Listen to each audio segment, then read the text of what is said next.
My fiancée said, "Your job takes too much time. Quit after marriage." I said, "Gladly, I quit the relationship."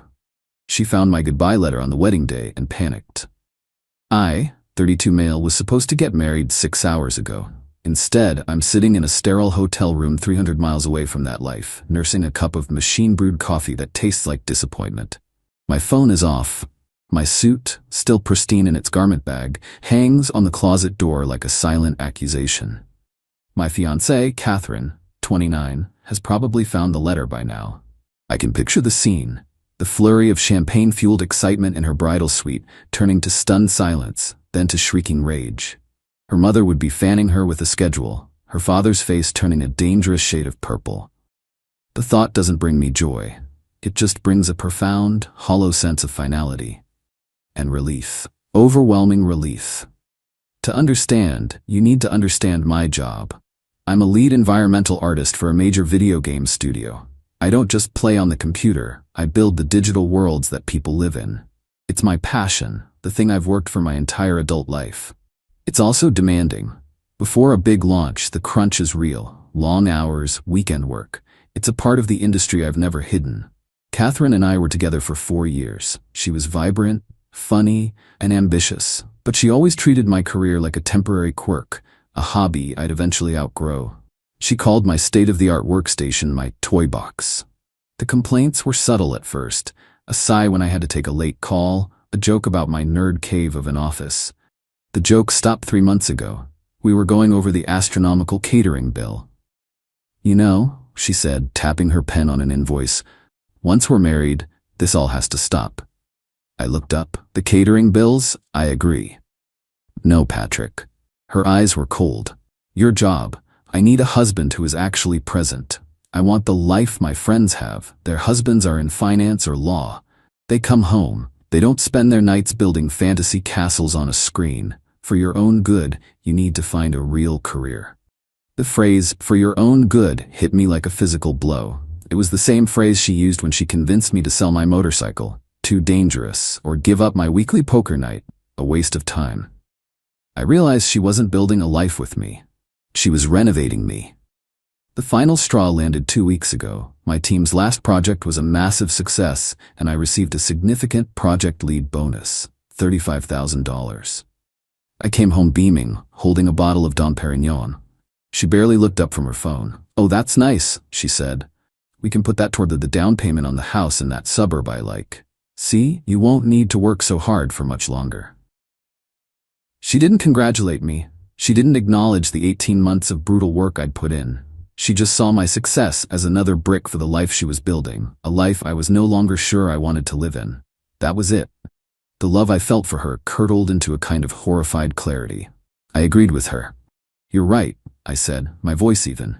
"My job takes too much time. I'll quit after we're married." "Gladly." The triumphant smile she gave me was all the confirmation I needed. She thought she'd won. She had no idea she'd just lost everything. The next 2 weeks were a blur of clandestine activity. My escape wasn't flawless. It was nerve-wracking. While she was at her bachelorette party in another city, my best man Jack and I began the exodus. We didn't take furniture. I abandoned the couch, the TV, the dining set we bought together. I took only what was fundamentally mine: my professional-grade workstation, my servers, my portfolio, my clothes, my personal documents, and the few heirlooms I owned. One afternoon, Catherine called saying she was coming home a day early. A wave of pure panic washed over me as Jack and I scrambled to hide boxes and make the apartment look untouched, shoving everything into my small office and locking the door. I made up a lie about a gas leak in the building and told her to stay at her parents' for one more night. She bought it. It was a close call that left me shaking. I transferred my job to a smaller sister studio in another region. I signed a lease on a new apartment, all online. I paid movers to take my packed-up life to a storage unit near my new city, ready for my arrival. Last night, while she was at the rehearsal dinner, I finished. At 4 a.m. this morning, I was gone. I left a letter on her side of the bed. It was simple. It explained that I was quitting us, not my job. That I refused to be remodeled into her vision of a perfect husband. That my passion was a part of me, not a flaw to be corrected. I wished her a good life, just not one with me. I also wrote, I have contributed approximately $22,000 to this wedding, including the non-refundable honeymoon. Consider it a parting gift. Please give my grandfather's watch to Jack when he comes to collect my remaining mail. You can keep the ring. Inside that envelope, I put the engagement ring back in its custom-made box. I'd designed it myself, a wooden puzzle box that opens only when you align symbols representing key dates in our relationship. A relic from a game we both loved. It was a testament to the effort and creativity I had poured into us. Leaving it felt like closing the book for good. My phone has been off for hours. I know what awaits me when I turn it on. But for now, there is only the hum of the hotel air conditioner and the quiet, unnerving calm of a man who has just amputated a part of his own life to save himself. Update 1. The past 10 days have been an education in weaponized entitlement. After 24 hours of radio silence, I turned my phone on. 112 missed calls, an avalanche of texts. I called my family first to explain. They were stunned, but thank God supportive. The rest of the notifications were a toxic cocktail of fury and manipulation. Catherine's texts swung wildly from pleading, "Patrick, please baby, we can fix this," to pure venom. "I will ruin you for this, you coward." Her friends sent DMs calling me every name in the book. Then came the call I was dreading. Her father, Dennis. "You have any idea what you've done?" he began, his voice deceptively calm. "Dennis, I'm sorry for the pain this has caused, but Catherine's ultimatum was something I couldn't live with." "Ultimatum?" he scoffed. "She wanted a husband, not a teenager who gets paid to play video games. You've humiliated my daughter, you've embarrassed our family, and you've cost us a fortune. You will be paying that back. Every last dime. I lost over $22,000 myself, Dennis. I'm not paying for anything else." There was a pause. Then he said, his voice turning slick and cruel, "You know, in all the commotion, things got misplaced. Your grandfather's watch, for instance. A beautiful piece. It would be a real shame if it never turned up. A man should be more careful with things he values." He hung up. The threat was clear. He wasn't just holding it hostage, he was enjoying it. The next day, the public shaming began.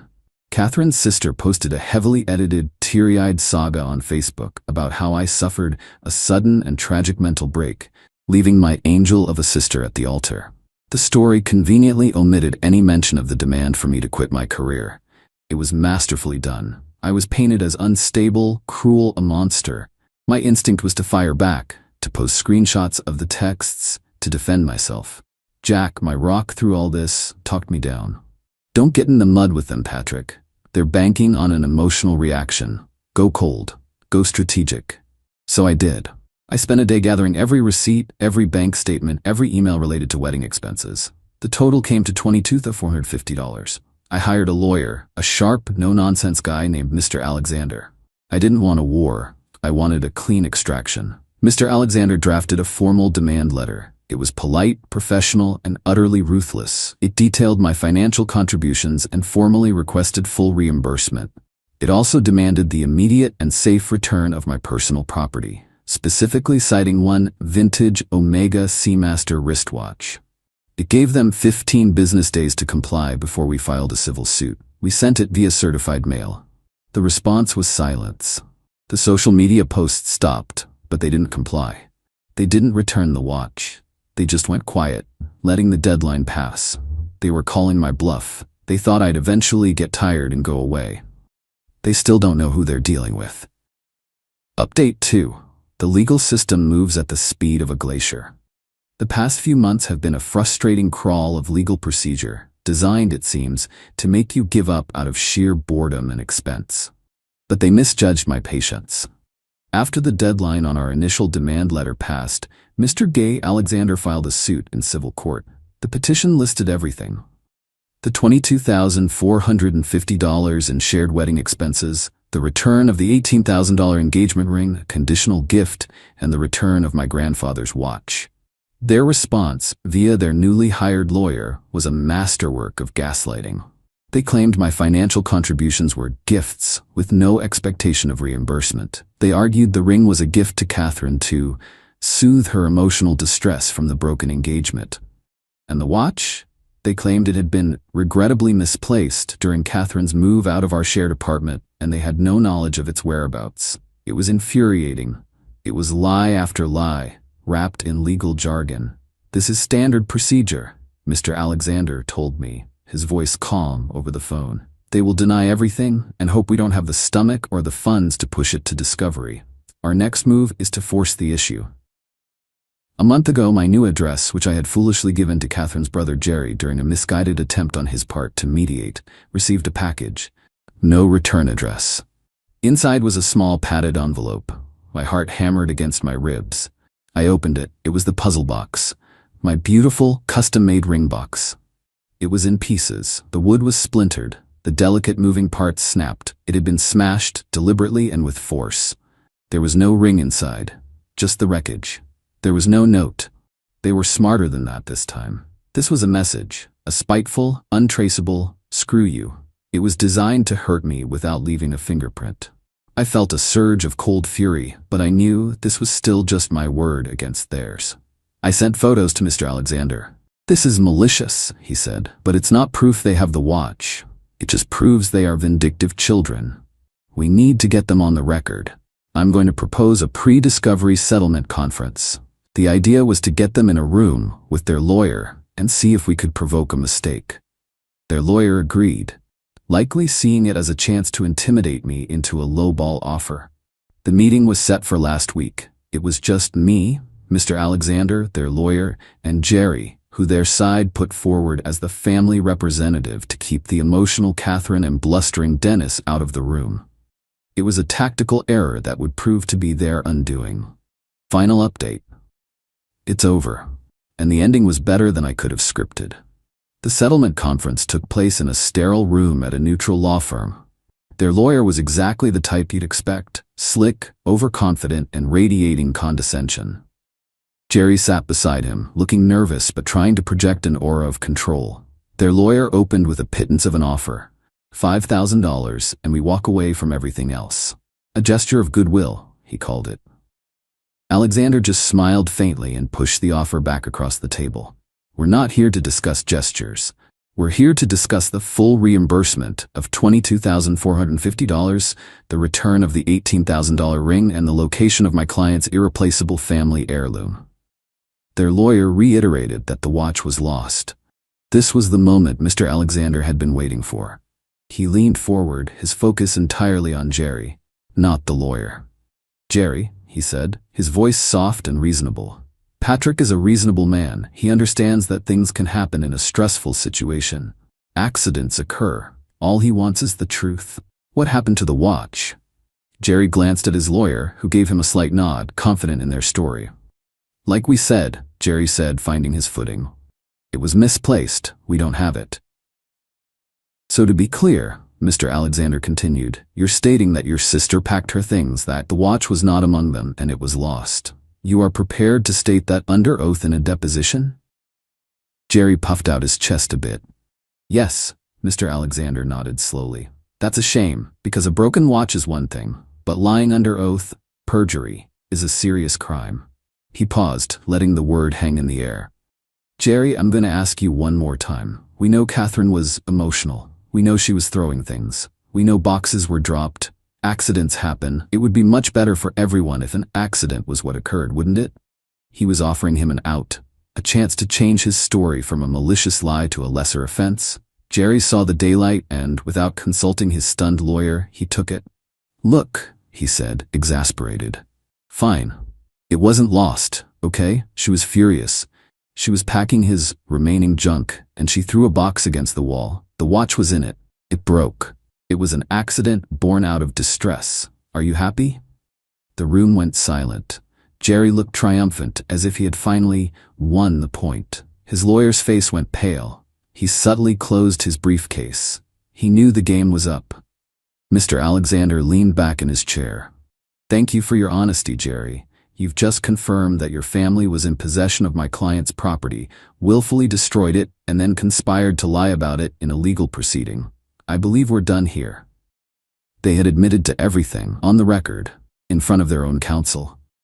It was a tactical slaughter.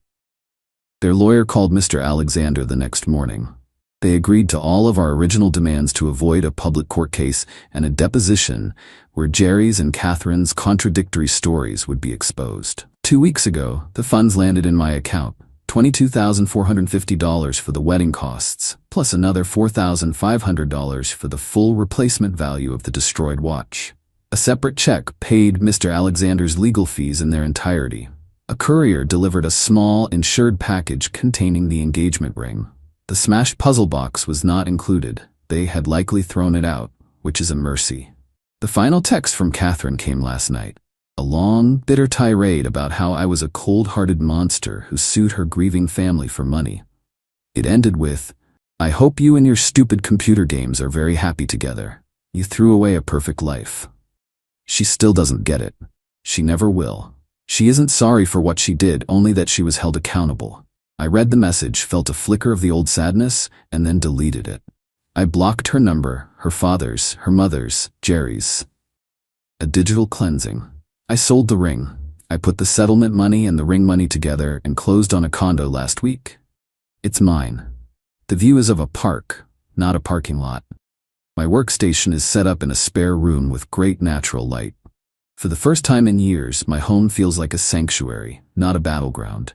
Justice wasn't a lightning bolt from heaven. It was a slow, expensive, grinding process. But it's done, and the quiet it has left behind is the most valuable thing I own.